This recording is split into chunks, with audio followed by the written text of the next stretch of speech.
Hello, my name is Sabra and I'm adjunct faculty in fine arts here at Palo Alto College in San Antonio, Texas. And I am in the Ozuna Library and Learning Center, where I have an art exhibition entitled Herbal Traces Medicinal Plants of South Central Texas. So we're facing due west right now, and this is the dwarf palmetto. And the plants that I'm depicting are found on this campus. And this particular plant is being researched a lot right now for its uses with benign prostate enlargement.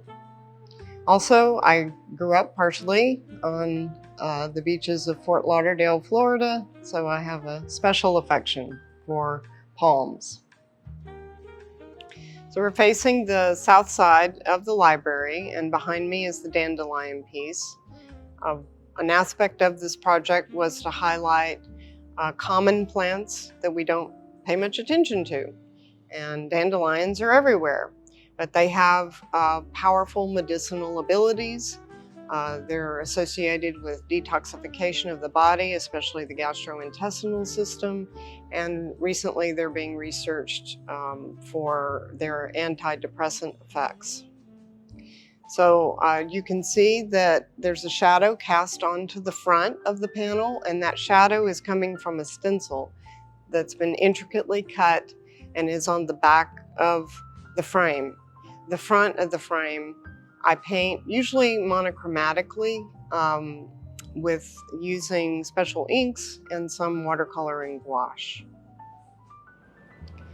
So we're still facing the south side of the library, and this piece is Turk's cap, which is a plant that is used especially in Mexico as a skin emollient, so it's helpful with conditions like eczema.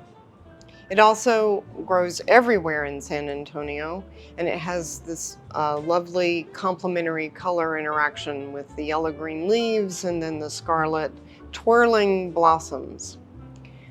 So this piece is very saturated in hue, and the paints that I'm using on all of these are actually printmaking inks called Akua Color that Speedball carries, and they're very saturated with pigments and light fast. Some of them I do some watercolor and gouache on as well. So we're still on the south side of the library, and the piece behind me is Lowry's Legacy Sage.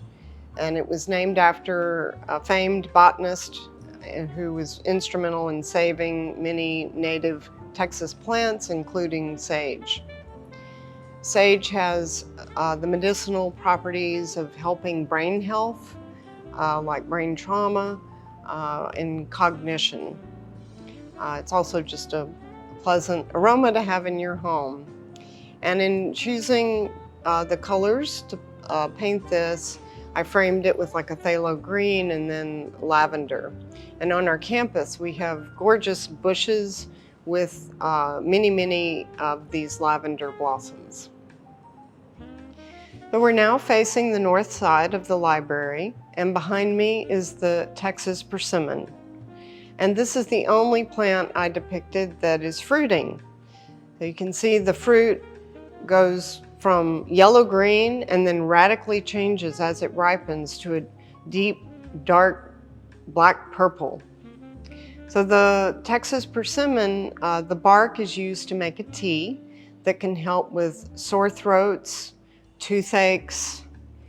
And I considered my own personal family history also in my choice of plants, looking at what genetic predispositions that we have. So all art, even if it's not readily apparent, is personal.